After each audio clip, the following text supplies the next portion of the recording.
Now it's our turn to, sorry for the words, but put our balls on the table. Remember, kids, this is not how you play hockey. It's just ugly. I like it. Screw you guys. I'm doing this. You know what? I love ice cream too. Go back to Canada, Guy Lafleur. Game on! Yeah, game on.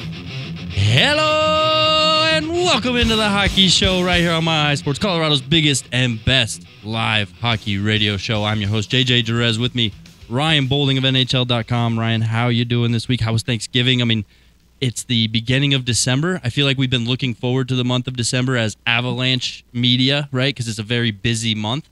But in reality, it feels like we are slowly beeping our way, right? Like a slow truck. Beep, beep, like beep. traffic in Colorado, we're on our way. Right, yeah. Just eventually. Brake, we'll be there. Gas, brake, into the dog days of the season here. It feels like we're inching our way there. Yeah, I felt like, November's the second month of the season. Things start to settle down a little bit, or not, I guess. There's still a lot of goal scoring. We got guys on giant goal streaks, point streaks. All the craziness is still happening. But, yeah, you're like, okay, let's get into the middle of this so then we can get into the postseason, right? Let's get through this. And November was cold here. So another reason where you're like, can we get out of this month? And just not very consistent, right? It felt like a very sporadic schedule for the Avalanche ever since the Finland game. I mean, even going way back to the start of the season, they haven't really been able to get any consistency. December brings nothing but consistency for the Avalanche, essentially going every other day throughout the entire month, and a lot of home games. I know the Avalanche aren't necessarily struggling per se in the standings, but I could see this month being a big month of them kind of just riding the ship and getting going for the rest of the season here. I'd say this month is definitely important. It's important because you're looking for key guys to potentially return. Like you said, there's a lot of consistency in the schedule, and it's going to be a real challenge. You're not going to have as many off days. You've got injuries. We've got guys suffering from illnesses now. Like, how do you get through this and still maintain a good spot in the standings? Big game tonight for Colorado, though, of course, facing the Boston Bruins, who have been stellar so far this year, especially at home. Avalanche playing out there in Boston. So got quite the challenge tonight. I think we'll get into that a little bit more here in the next segment of the show. So let's start the show how we start every episode of our show. That's with some matinee money, Ryan. We only have one matinee game today. I don't know if it's World Cup related, which, by the way, World Cup has really taken precedence in my life this last 12 days. We can get into that in a second. But one matinee game seemed to be odd to me. Usually they're lining them up. One starts at 11, one at noon, one at 1. A couple of them start at 2. We have one game that starts at noon right now, and then the rest of them start 5, 6, 7, and later, etc. So that game being said, that's Anaheim at the Minnesota Wild. Anaheim just terrible so far this year. So I want to get to your matinee money pick first, and then I'll get to mine. Yeah, I'm swinging for the fences on this one. Taking Minnesota on the money line just seemed like a blah bet to me. It's a minus 305, I think I saw it last. I wish I'd have taken it. I guess I got better odds than that. So I wanted to spice it up a little bit. I went back and looked. Minnesota hasn't had a game under 7 goals since November 19th. Now, Anaheim, they have had a game that was a 2-1 in overtime recently. But other than that, a lot of goals have been going in. You can kind of see, depending on who's starting in net, I think, how the goals are going. So I almost went higher, but I took Minnesota at the money line. I took over 5.5 goals. I thought about upping that. And then I took Kaprizov anytime, and that gave me a plus 205, which seemed like, fun odds to play with. The old same game parlay you went with, right? Yeah. I, too, looked into that because, obviously, the minus 305 money line that I saw wasn't too enticing. You look at the regulation, it got a little bit better, but nothing too exciting, right? And one thing that I've been loving this season that I didn't really touch on too much until about last year's playoffs, that's players' individual shots on goal. And one of those that I love to hit the most is Kirill Kaprizov because he shoots a lot, and for some reason, the sports books keep his shots on goal low. So I saw that, and I said, okay, well, I'll same game parlay those, the Minnesota Wild to win and Kirill Kaprizov over shots on goal. They don't let you do that. You can't do the shots on goal with the same game parlay. So what I had to do anyway, I had to get creative. I took Kirill Kaprizov's over 3.5 shots on goal, parlayed it with Argentina to beat Australia in regulation, and it gave me a plus 101. I like that.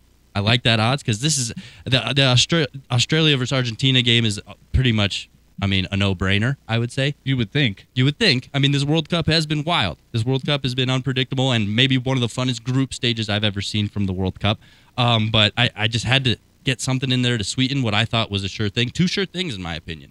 And, hey, matinee money is 4-1 from my end this year so far. So let's see if we can make 5-1. I blew a 10 spot on Kucherov the other night, having 10 over grand? over 3.5 shots on goal, which he averages like 5, 6, 7 per game, and he had 3. I didn't know you bet tens of thousands of dollars at a time. Yeah, I just throwing it around, making it rain for whatever betting app I use. I think this is a good time, right? The Avalanche are just above 25% of the way through their season right now.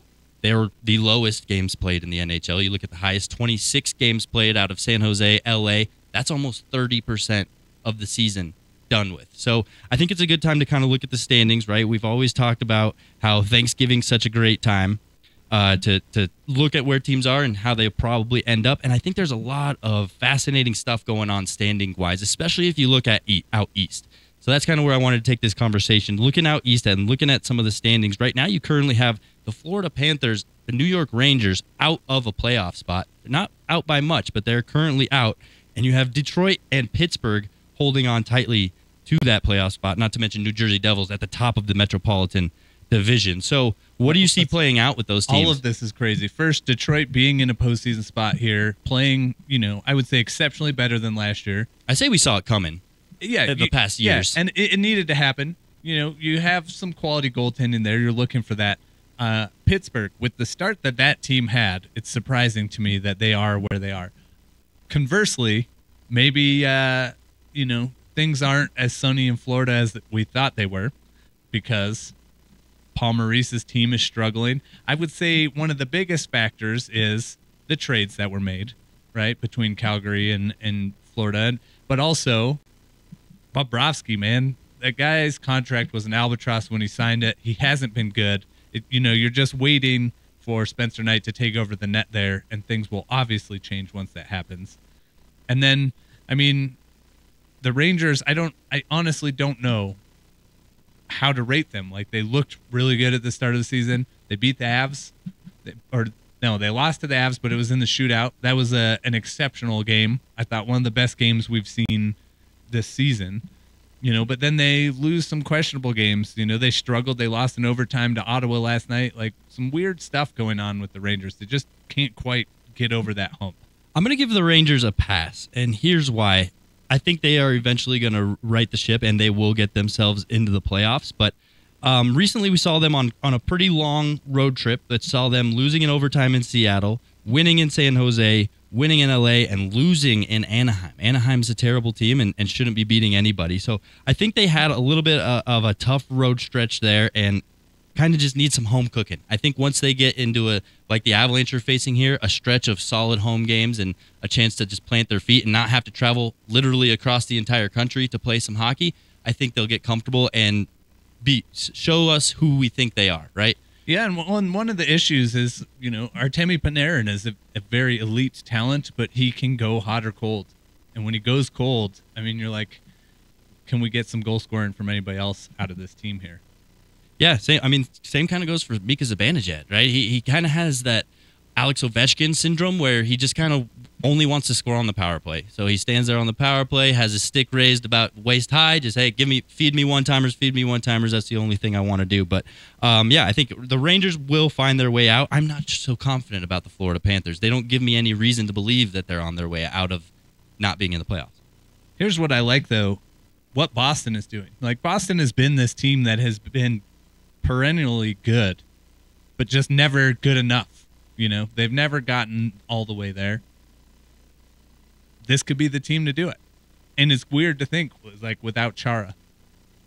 Right. It's been a long time since we've seen them really be a contender, and this year is that year. And that's coming on a year that kind of a lot of teams, or a lot of pundits, I would say, were picking them to be out of the playoffs. So it's just wild to think, like, there was a point where Bergeron may not have re-signed. Mm-hmm. They fired their coach. They brought in Jim Montgomery. There's a lot of question marks. You got guys like Marchand and McAvoy injured to start the season, and they just start tearing it up. And when a team like that is tearing it up without, two of their better players, and then they get to add those guys just into the run, it'll be like if the Avs continue to win and then get Nichushkin and Landeskog and Byram and everybody back into the lineup, all of a sudden, a team that was winning got better. Then look across the standings to the Western Conference. Calgary Flames on the outside looking in, as well as St. Louis Blues. I'm not as surprised by the St. Louis Blues as I am the Calgary Flames. But kind of like you pointed to earlier, goaltending is the issue in Calgary, much like it is in Florida. In St. Louis to a degree, too. I don't think Binnington's been great all season. How hilarious was it to see him get ran over by Stahl the other night? Yeah, I mean, the guy has competitive fire, that's for sure. Like, he's the guy who gets fiery about little things. He's the guy who's like, I'm going to hit this kid, and got wrecked. I've been there. I've done that. Wrecked. I've done it playing goalie to draw a penalty and gotten wrecked, and that doesn't feel good. But I never tried to, hit a guy. I did. I tried to set, a pick. I got exploded, and, of course, no call. So I'm upset. The ensuing play, I take my stick up into somebody's cup, and I get the penalty, get scored on. We lose the game out there in Los Angeles. That happened to me in my final game of high school. I played goalie my senior year. This guy was jawing at me the whole game. I went behind the net to play the puck. He blew me up, yard sale, lost gloves. And you embellish, you throw that stuff off. Oh, yeah. Lost my glove, lost my blocker. I don't know. I don't think my helmet came off. But the ref, no penalty, and the ref was like, oh, you played the puck, you're fair game. And I'm like, what is this, 1970? Right, exactly. You can't hit the goalie. Maybe you just take a note from the World Cup, and if you just laid on the floor and rolled around, held your ankle a little longer, maybe you would have gotten some sympathy there. I know soccer in general. This is the most World Cup I've seen on your iPad right now, because I'm kind of not watching in protest of Qatar and FIFA and just the general ickiness of the whole situation. Fair enough. I think there's a lot of people around the world that stand by you. I can't protest that hard. There's a limit to my protesting, and when it comes to World Cup soccer, I have to draw that line. But it's just amazing to see what the world's doing, how awesome of a World Cup it's been, how great of a product. You just wish it could be replicated in other sports. Or hockey, just hockey. I mean, hockey's the last one, I think, that could probably replicate this, just because of how not global this sport is, right? They're trying their hardest. I mean, you have different divisions. I mean, I've even seen Spain in Division E is starting to have an international presence in the IIHF, but it's so imbalanced and there's such a big gap. In soccer, you're seeing the gap being closed around the world, right? And look at teams like Japan winning. Exactly. You have these teams that are kind of coming out of nowhere, defeating good teams. And I would Saudi Arabia. I would say in other sports, the gap is only widening. I think it gets better, but unfortunately for hockey, your best bet is the Olympics, which we didn't get, and now there's not going to be any World Cup, and you kind of default to the, crusty Nathan McKinnon morning skate quote of, it seems like they just keep taking things away from us. We don't get to do anything fun. This guy just won a Stanley Cup, but No, but I get it. He's down in it. The World Cup of hockey last time was so much fun. He was up above it. Not to this. Now he's down in it. Started from the top, now he's here? Yeah. Something like that. Yeah. That'll do it for today's first segment. Thanks for hanging out with us here on The Hockey Show. JJ Jerez, Ryan Bolding. We'll be back. We're going to get into some Avs hockey. Like we mentioned, there's a game tonight with the Boston Bruins. Is it still the Boston Garden? Or do they have a TD Garden? TD Garden now, of course. We'll be back and get into that. So thanks for hanging out with us here. And this is Mile High Sports. Right now, it's 16 minutes past the big hour. Is that not right, Mr. Scream?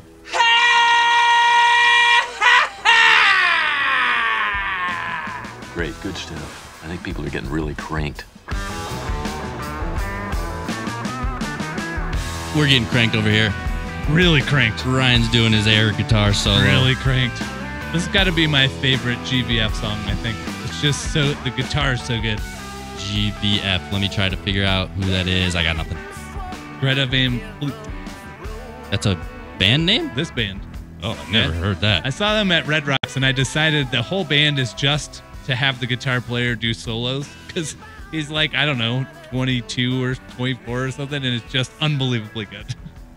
With that, I heard Metallica coming out with a new album. Yeah. And a 2-night concert everywhere but Denver because they only come here once every 5 years.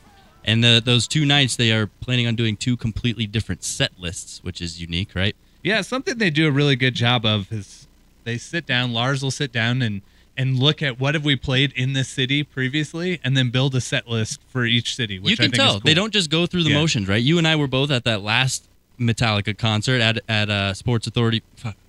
What is it called now? Coincidentally, 6 years ago, soon to be 6 years ago. I almost called it Invesco, and I corrected myself to Sports Authority Field. Mile High, yeah. And yeah, remember there was a rain out. Yeah, Empower Field, technically. Empower Field is what it is I think Mile High is acceptable. It's exhausting. It's like basketball, right? It is exactly basketball. But anyway, we're there. The rain comes, the lightning comes, and Metallica has to get off stage. Everybody's still in the crowd, amped up, ready to go. Get this concert going again. I'd like to point out, 10% chance of rain for that show. It was bad. It poured. It was a downpour. And then they come out to ride the lightning. Just brilliant. It was awesome but disappointing because I know that they rehearsed their set list. So they played like the beginning of it and then they stopped and went back to their set list. You're like, you couldn't have just given us this one. We know you know it. We know you know it. I actually improved my on the field position. Same. After the rainstorm. Same. But to get out of the rain, I had to climb up the wall because it was taking so long for people to go up the stairs. And we're like, we're going to get struck by lightning and die here because it was a lightning storm. So I had to like climb up the wall and they have these like metal, I don't know, like ridges on the top to prevent that very thing. Was not fun. As we mentioned, Avalanche are in Boston today. The Boston Bruins have only lost 3 stinking games all season long. That's unreal. And undefeated at home. Right, and 0 overtime losses. So they have a 19-3 record straight up. A good-looking team. Avalanche continuing to battle injuries. The most recent, Josh Manson. Yes. I almost said the most lately. I don't even know. I've missed what that is. I assume it's a lower body. We got this. Let's come out of this. I'm rattled by you almost swearing on air. Yeah, it seems like there's just a rash of lower body injuries. Not a rash of rashes, just lower body injuries going around this team. I was driving over here just thinking, like, is this maybe the worst an NHL team who has won the Stanley Cup and had a quick turnaround? Is this maybe the worst of it, you know, in terms of injuries and things like that? I know this was probably, I don't remember, maybe the latest the Stanley Cup was awarded, right? We're talking the Stanley Cup parade was June 28th. Right around there. Mm-hmm. So, I mean, no, it's the 30th because it's Blink-182 Day. But that's late. And so that's a quick turnaround for the Avs. That's a short offseason. But, I mean, the amount of injuries are unbelievable. Gabe Landeskog, Darren Helm, Val Nichushkin, Josh Manson, Curtis McDermott, Shane Bowers, Evan Rodriguez, Bowen Byram. I had even forgotten McDermott was hurt. Right. So, yeah, a big list of names, and just the adversity continues, right? There's a stretch there where the Avalanche were still finding ways to get wins. Now it's seemingly coming a little bit more difficult to them, right? I mean, that shutout against Winnipeg, I think, was an eyebrow raiser for sure, but the bounce back against Buffalo kind of was more of the same of what they had been doing, right? It's just Nathan McKinnon, the power play, and you had some goaltending, not so much that night, but they were finding ways to get it done. Now I just feel like the holes continue to get deeper and deeper. Cale Makar, I don't think, was at morning skate today. I don't know if I saw a update on him. But if this continues, I don't know what you and I might have to try out. We might have to, take some steroids and get stronger so we could compete. But I don't even know if steroids would help me. The Avalanche have quite the problem on their hand, and they need some of these guys to start coming back. I mean, I feel like Val Nichushkin should be on his way. We've seen him back on the ice recently. He should be near being game ready. Bowen Byram should be near game ready, but I don't feel like we're hearing enough murmurs about their returns that I'm nervous about what this month of December does hold. I was thinking about this also on the way over here. This team is like a Nathan McKinnon, Mikko Rantanen, or Cale Makar injury away from real catastrophic implosion roster situation, right? Like Nathan McKinnon, Mikko Rantanen, Cale Makar have pulled this team through some games they probably shouldn't have won. Like in our notes, we have winning games they shouldn't be, and that's held over from our show 2 weeks ago because it continues to happen. It's just this is a team that is in it and somehow winning. But I would say the trend hasn't been looking great on this road trip in particular. And Jared Bednar's frustration with the way his team plays, right? I mean, even through those victories and even through those finding ways to get wins, he still seems a bit distraught. He still seems a bit just not happy with the way his team's playing. So I'm curious how he's really genuinely feeling about this team. Of course, he's going to give us the vanilla version of what he feels, right? Yeah, we're going to do our best with what we've got. But you saw a glimpse of it a couple weeks ago when I asked about how difficult it was for him to put together a second power play unit when half of it is AHLers, half of it is guys who should be on the Colorado Eagles, and he straight up came out and said it's hard. I don't think he likes being in the position he's in, and I wish he could be a little bit more candid on how he actually feels. This is game 22 for the Avalanche tonight, and as of today, they've had 100 man games lost to injury. You know, obviously this is including Gabriel Landeskog and Darren Helm, who have missed all 21 games so far this season, but Nichushkin's missed 14, Byram's missed 11, Shane Bowers, remember him, he missed 9, McDermott's missed 8, McDonald missed 3. Yeah, I mean, it's concerning. It's concerning that it continues to happen. It's concerning that, I mean, let's break this road trip down real quick. Winnipeg, just a blowout. Just a blowout. And I thought the Avs didn't really show life outside of maybe the first 10 minutes of that game. You know, they get a goal called back, and you're like, okay, maybe that's some energy for this team. And then Winnipeg just scores and scores and scores. And I have to say, as an aside, it's exciting to see Winnipeg good, right? It's exciting to see Connor Hellebuck backstopping a team that is competitive and winning and doing the right things. It's good, I think, for the league. It's good for the Canada side of the NHL. It was an exciting game to watch to see what Winnipeg was doing. It wasn't a very exciting game to watch the Avs. I thought, you know, the second half of the third period, they were just done, checked out. Buffalo, that game was wild. High scoring, which is something we hadn't seen from the Avalanche in a while, to be honest. A bit of the Nathan MacKinnon show. He had 5 points, 2 goals. I mean, JT Compher had 2 goals. It's Buffalo. It's his former team. There's some motivation there to, you know, see what you could have done. I mean, Tyson Jost had a breakaway. The poor kid got chased down by Nathan MacKinnon. He was on the ice for like a minute and a half on the PK before that. But concerning is how many goals are going in. You know, Georgiev hasn't looked superb. He's been good enough in the moments that matter, like in that Sabres game. But I think he's been fantastic up until this week. That's what I'm talking about. Just this trip. Right. This week, we've seen flaws out of Georgiev that we haven't necessarily seen the rest of the season. And that's it, right? Those are the 3 pillars, like I mentioned, that are keeping the Avalanche afloat and keeping the Avalanche winning games. The goaltending, the power play, and Nathan MacKinnon. In Winnipeg, you didn't have any of those 3, hence the shutout. In Buffalo, I think you had 2 of the 3, Nathan MacKinnon and the power play.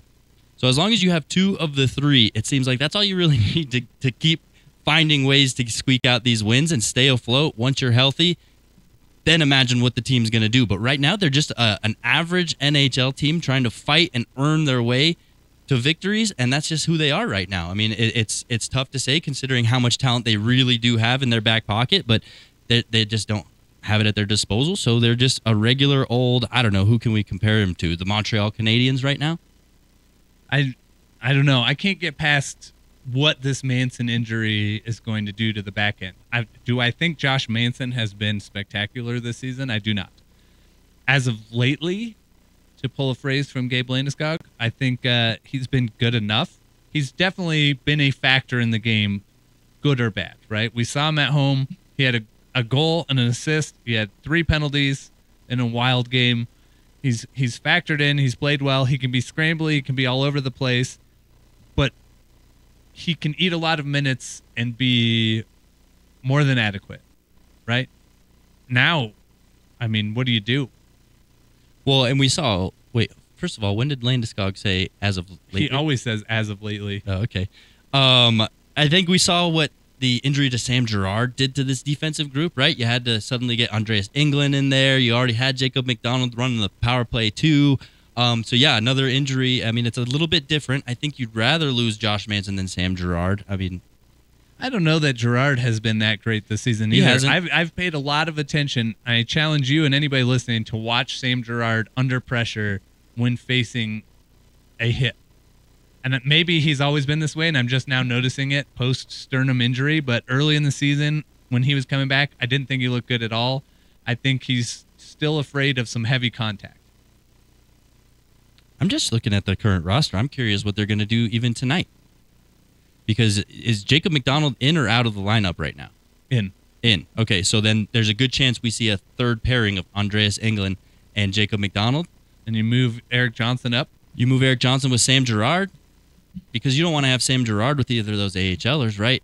And then you got Pavel Francouz in net, which I thought was an interesting decision tonight. I know we just mentioned that Georgiev hasn't necessarily had the strongest week, but you're playing the NHL's best team tonight. I don't think Pavel Francouz has earned the right yet this season to play against the NHL's best team. I think he's been good enough. I agree. I love Pavel Francouz. I love what he brings to the table. He's managed to battle through whatever was going on at the start of the season. But now, I mean, Georgiev allowed, 9 goals in 2 games? Which is a massive departure from the rest of the season for him. So, I mean, throw the other guy in. Give Georgiev a night off. Just feels like you want to go Georgiev against Boston, let Francouz have Philly, since Philly's kind of a weaker team, and then Boston is here in town next Wednesday. So you kind of are sandwiching Boston in between a Boston-Philly sandwich here. Why not go Georgiev? I don't know, but it sends a message to the rest of the team too, right? Like, this is your starting goalie, and he's getting shelled, and so we're changing it up, and you need to be aware that this guy can't do it all every night. Well, definitely going to be tough on them. They definitely have to earn their way, just like they have been, and it's not going to be the easiest game. I think good thing it wasn't a matinee game. We didn't have to include it in our matinee money, but I think if I were to pick, I'd take Boston on this one. It is weird, though, that the Avalanche did not play Boston on Indigenous Peoples Day like they normally do, that 1 o'clock midday game. It was supposed to be Nashville. It's weird to have an evening game against Boston. And then Boston's been sitting around since Tuesday. They haven't played a game since they beat the Tampa Bay Lightning earlier this week. So they're well rested. They're eager. They're at home, as we mentioned. And I think, I don't know, it's going to be a tough one for Colorado. We'll see how it fares. I mean, that's why you play the games. You don't just say, hey, Boston, you guys are better than us. We're going home. But I definitely think there's going to be a lot to talk about, a lot to dissect in this one, just because of how shorthanded they really are playing. I've talked to a lot of opposing coaches who've come through town about the Avalanche being a measuring stick for their team, right? I talked to Rod Brindamore about it. But this iteration? And he said, well, just being the Stanley Cup champs and their style of play and everything, right? Rod Brindamore said, every team is a measuring stick, which I think is a good and diplomatic answer, if not skirting the question a little bit. Skirt. I thought Bruce Boudreau was pretty honest about it. Here, I think this is a game for the Avalanche as a measuring stick. I don't think they've had many of those this season, but Boston is at the pinnacle of their play, if not maybe just below it, because they have hardly played this week. This is a big game. This is a good one. I'm excited to see it. I like to see the Pasternak versus Rantanen comparison. I think those two are such similar players, such great offensive weapons, and going head to head, I like this matchup here. But a tough one, like we said. So we'll see how it goes. 5 p.m. tonight. Watch it however you've figured out how to watch it. But yeah, that'll do it for our Avalanche portion of the show. I think we did a great job. We got there. We're putting our way through. We only had one half of an F-bomb. Danny, did you catch that? Yeah, it was only half, so good. Didn't have to so do it was anything safe, about right? It. Yeah. He was locked eyes with you, waiting for the second half of it to come out. The part. There. And then he would have been on the mute, the beep. Oh, goodness, right on. Well, if you're still tuned into the show, thanks for hanging out with us. And we're sorry. We'll be back through the break right here on Mile High Sports. This is Colorado's biggest and best live hockey radio show, The Hockey Show. Look for us on any podcast provider. You're not going to want to miss them. We'll be right back. JJ Durez, Ryan Bolding, Coach Bailey behind the glass. It's World Cup time. I need a coffee. We'll be right back. Thanks for hanging out. Let's go, Colorado! Whew. Danny, when you play this right now, it makes it feel heavy. But the first time I listened to it, I was like, it's meh. It's Metallica, but like not. But right now, I'm feeling it. Oh, okay. I was going to say, I don't recognize this. Is this the new Metallica, Danny? Yeah, this is the new single. Yeah. All right, I like I'm it. not sure I'm how to into it. pronounce it because it's got one of those weird AEs going on. Lux Eterna, I think. Starring Colorado's own James Hetfield. I'm just amazed on guitar and vocals. At their age, to bring the energy that they bring, to tour the way they do, and not only that, when you see them live, they still have that same energy, that same as if they're still 22 years old up there, and I just can't believe it. I mean, we've seen so many. I remember growing up in the 90s watching Aerosmith and just thinking like, man, these guys are old.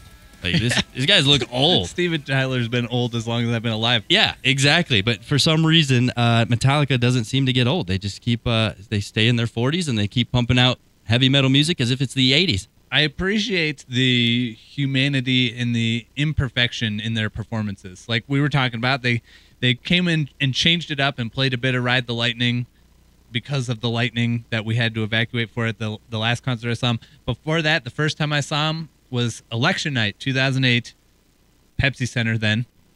And yep, they just started jamming into a song that they hadn't played, hadn't rehearsed, and it kind of fell apart. And Hetfield was like, I was just remembering how to play that song. And I remember reading a review where it was like, Metallica can't even remember their own songs. And I was like, I enjoyed that they tried something spontaneous.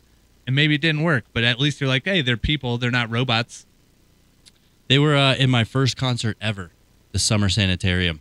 I've seen them every time. Every time that they've been here in Denver while I've been alive, I've seen them. So let's see if in the next, it should be 3 years that they'll be back? I don't. It's already been. It'll be 6 this year. No way. Yeah, it makes me sad. Jesus. It makes me sad because these concert tickets went on sale, and I looked at the tour dates, and I was like, I'm not even going to try.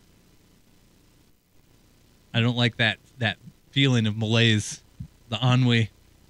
Well, let's get into the rest of the NHL, right? I think the biggest conversations right now, there's no teams on massive winning streaks like we had in November with New Jersey, but there are players on massive point streaks, and it's been exciting to see both Mitch Marner and Jason Robertson kind of parallel here, right? On massive point streaks, and just two guys, I don't know, kind of polar opposite stories, right? Jason Robertson's a guy that came kind of out of nowhere, really made himself a name in the last couple seasons. Mitch Marner was a highly touted prospect and always had high expectations. I mean, I wouldn't say he's necessarily done terribly with them, but right now he seems to be a lot more comfortable with those expectations. So, yeah, I guess just your thoughts on the 2-point races that we're seeing. You know, you can go about it individually or how I did as a parallel. I don't know if you heard me during the game against Dallas here at Ball Arena the other night, but I was like, I don't care what happens. I just want Jason Robertson to keep this streak going. I just want him to have a 100-game point streak. It's so exciting for the sport,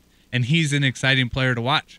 And I see more of him because Dallas is closer than Toronto is. Sure. You know, I don't catch a lot of Toronto games in my casual other team watching hockey experience.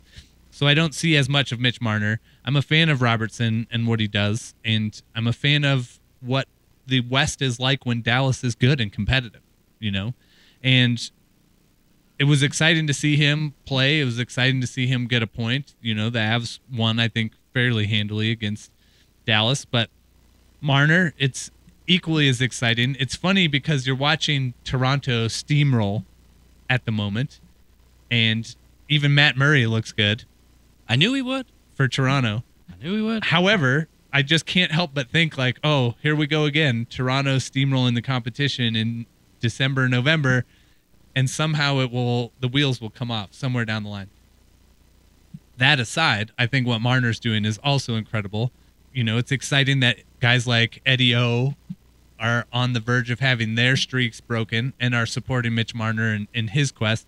I thought it was hilarious the other night when he missed the empty net. So the streak was on the line. He missed the empty net, and the goalie pulled, gets another shot at it, makes it, and immediately he curled to the corner, and his teammates came over, and you could tell he was like appreciative of them getting the puck to keep this thing going. 8 goals, 21 assists is what he's sitting at right now.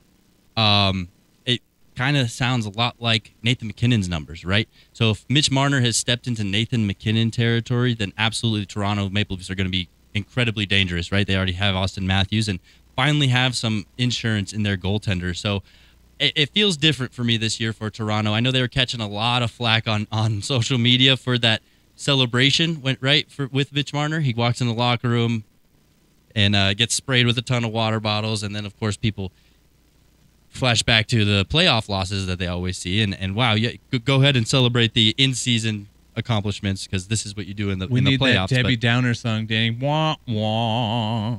But it feels different from Toronto, right? I almost feel like they took expectations off of themselves. After last year's first round exit, it was a moral victory for them, right? Remember how they all felt good about, well, we played them well. It was a good, hard fought against Tampa Bay Lightning, and I think that alone allowed them to take the pressure off of themselves. That alone allowed them to sit back and say, you know what?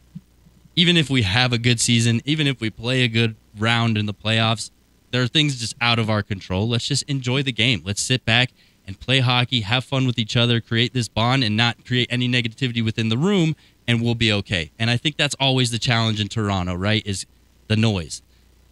And now it seems like they might have figured out the noise a little bit as this group continues to mature. It's the center of the Canadian hockey universe. It's always going to be a struggle to meet the high expectations of fans and media in Toronto. It's going to be tough. I mentioned Matt Murray earlier. We got to get into this. Knocking the net off. Matt Murray has an extremely high incidence rate of knocking the net off its moorings. I think there's a lot of apologists, Matt Murray apologists out there who are like, oh, the pegs weren't put in deep enough. The holes weren't deep enough for the net pegs, so the net can't stay on. I'm like, I don't know. Multiple times at home and away, we raise a question about what's going on here. Like we saw a couple highlights go around Twitter where it looks like he's giving the net a lift with his arm when he hits it.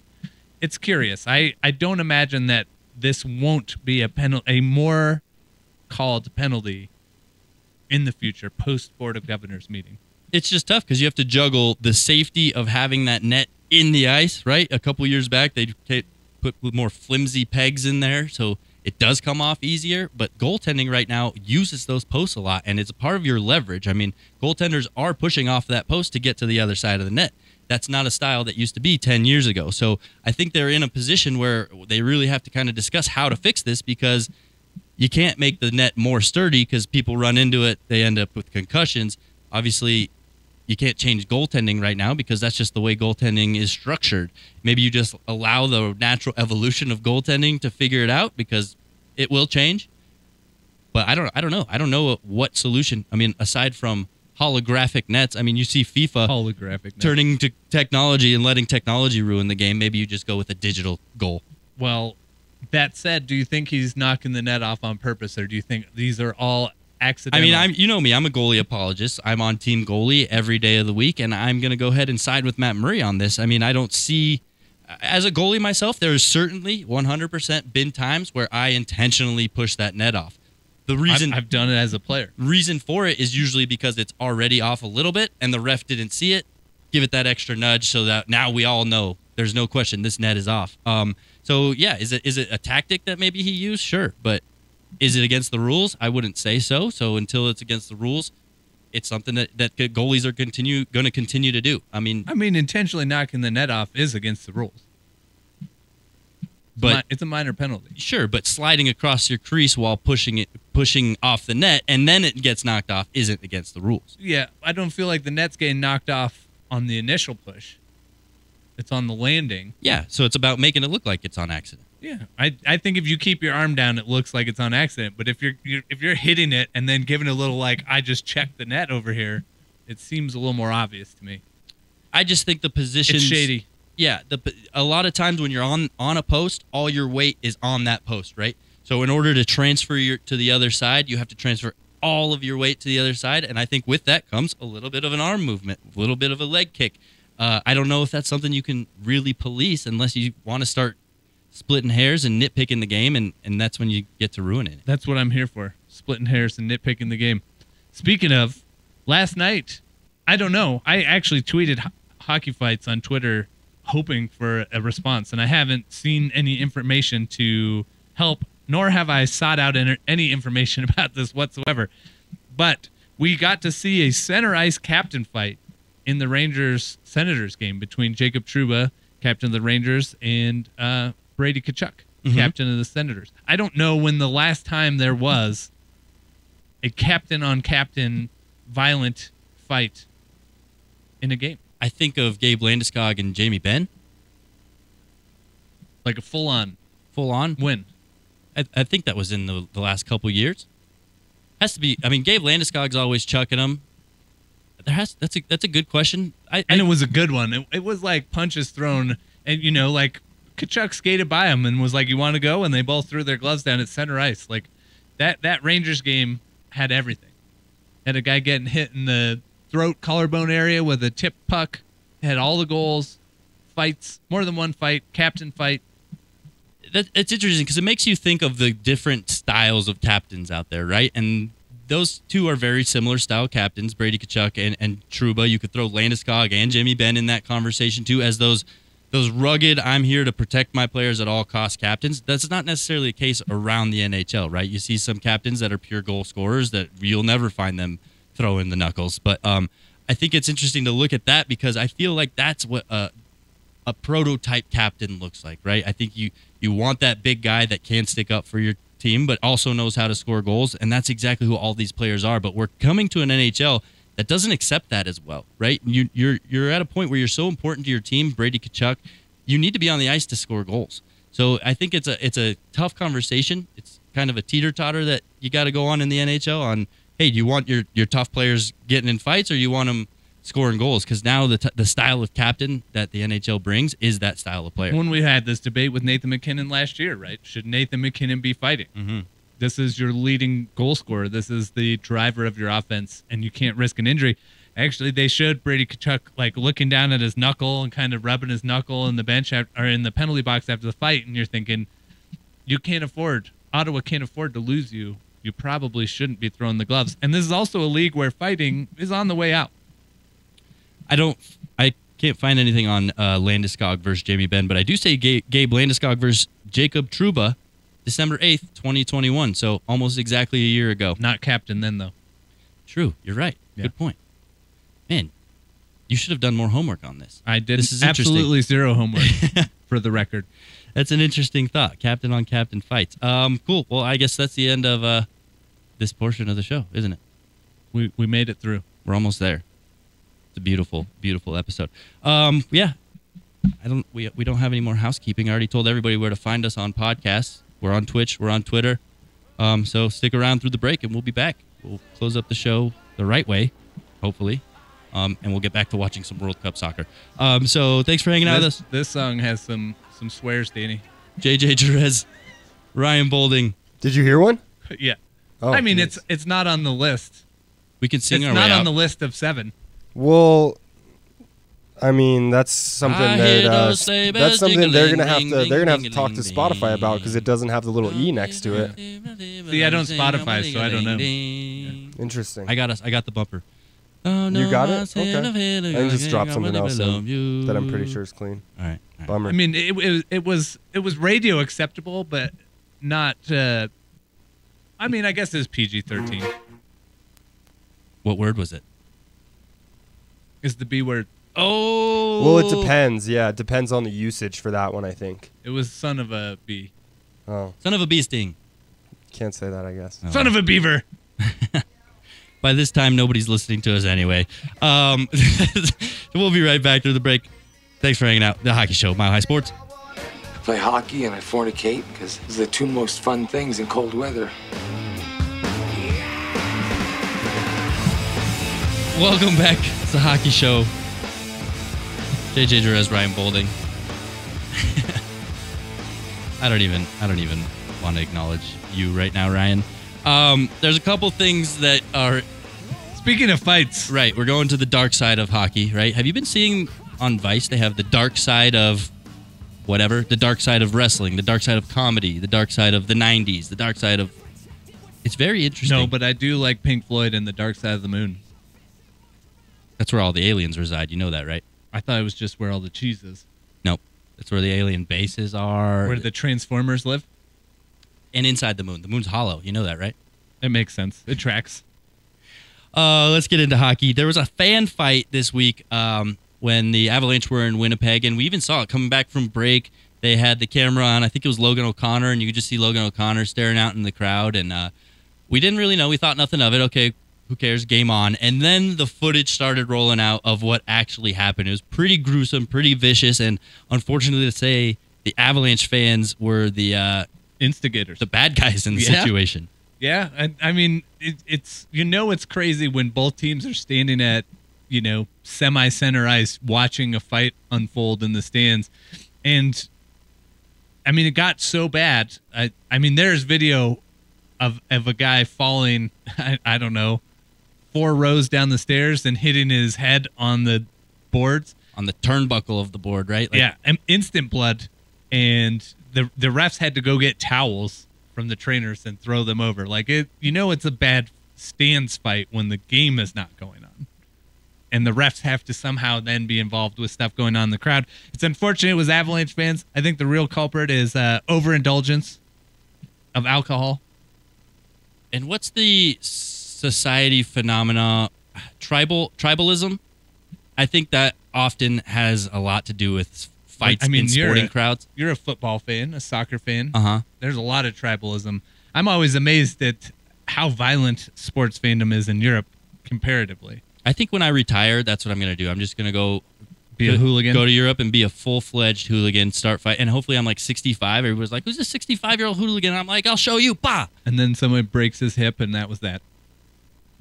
But I did it doing what I loved, right? No, I'm kidding. I always find sports fights so silly because in the time, everybody seems like, oh, this makes so much sense. This guy's of the other team. We got to show him the business, right? But then somebody gets hurt like that. I think it allows everybody to take a step back and be like, ooh, this is not something that needs to go on in sporting events. We're all here to enjoy entertainment. We're all here to watch hockey. We don't need to be... It reminds me of beer league, right? We all got to go back to work tomorrow. Why does somebody got to get hurt? What could you possibly have been fighting about in the first place? And it's crazy. I mean, the 2 people arrested as a man and a woman, both arrested on assault charges, both arrested on resisting arrest charges. And then the woman apparently spit at the police and had to have a spit mask put on. And so she's facing assault of a peace officer as well. Wow.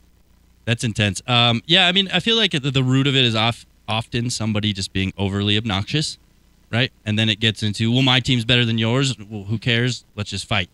I will say my favorite fan fights, though, as a objective observer, is same team fan fights. Well, that makes it a little more fair, right? I think that's kind of also the problem is the Avalanche fans are surrounded by Winnipeg Jets here, so Winnipeg Jets fans, so they feel like they are outnumbered, cornered, yeah, right, and they have to start swinging their way out of it. I think in your scenario, it's a little bit more of a fair fight. It's usually just one-on-one. Where here you kind of saw the Avalanche guys get teamed up on. That's why they felt they had to be overly aggressive to get themselves out of it. I just think, when it's 2 home fans or a group of home fans or a group of away fans in fighting, it's just funnier to me. Let's never forget the Suns and 4 guy. He literally got famous for getting into a altercation here at the Pepsi Center with the Nuggets fans. Well, and remember the guy who punched the Rangers fan who punched the fan out, got banned, had to go to jail.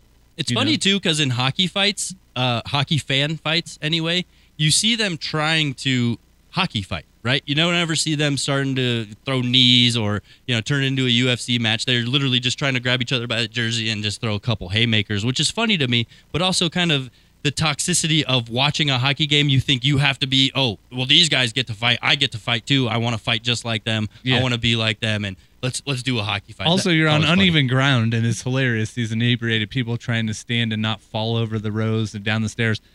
Real quick, let's switch gears to Jack Edwards, my probably least favorite person in the NHL. There's a lot of people that deserve that title, I would say, so it's kind of hard to deem one person as the least favorite, but I can see why you say that. So he and I don't know, fat-shamed, body-shamed Pat Maroon in the middle of a game. I mean, he basically said Pat Maroon weighed 268 pounds at training camp, but he weighs more now because he eats a lot of pizzas, whole pizzas, in the middle of a game when play's going on. And, on the one hand, you're like, who cares that he's saying this? It's probably for attention. You know, he's probably a guy who the negative attention fuels him. But on the other hand, it's just so unnecessary, right? And Pat Maroon, I thought, did one of the classier things, and he just said, as a result of what Jack Edwards says, I'm going to match donations to, a charity in Tampa.